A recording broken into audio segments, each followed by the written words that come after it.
Profesor Dr. Mochtar Kusumaatmadja, SHLLM, lahir pada 17 Februari 1929 di Jakarta yang dulu masih disebut dengan Batavia pada masa pemerintahan Hindia Belanda.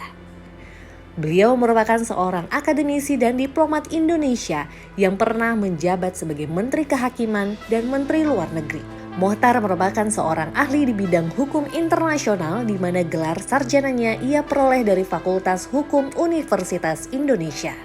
Menempuh pendidikan master di Sekolah Tinggi Hukum Yale, Universitas Yale, dan memperoleh gelar doktor di bidang hukum internasional di Universitas Padjadjaran. Gagasan beliau tentang yurisdiksi nasional di Laut Indonesia merupakan langkah awal dalam memperjuangkan konsep negara kepulauan atau archipelagic states untuk Indonesia.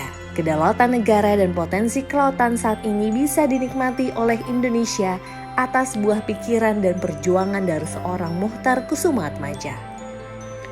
Mochtar mengubah konsep luas wilayah laut teritorial yang semula menggunakan organisasi Belanda 1939 di mana luas wilayah laut teritorial Indonesia hanya 3 mil menjadi 12 mil. Beliau membuat garis dasar lurus pada peta yang ditarik dari satu titik terluar ke titik terluar lain dari wilayah darat atau pulau yang dikuasai oleh Indonesia.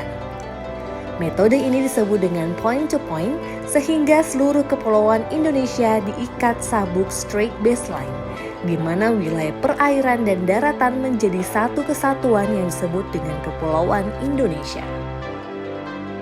Hal ini mewujudkan cita-cita bangsa untuk menjadi tanah air dan membuat Indonesia tidak tercerai-berai berkat kerja cerdasnya. Wawasan Nusantara yang diperkenalkan Mochtar dan dideklarasikan sebagai Deklarasi Juanda ini pada tahun 1982 menjadi bagian integral dari United Nations Conventions on the Law of the Sea atau UNCLOS. Hal inilah yang mendasari Kementerian Koordinator Bidang Kemaritiman dan Investasi memberikan apresiasi kepada Profesor Dr. Mochtar Kusumaatmadja SHLLM yang telah berjasa dalam memperjuangkan kedaulatan maritim di Indonesia.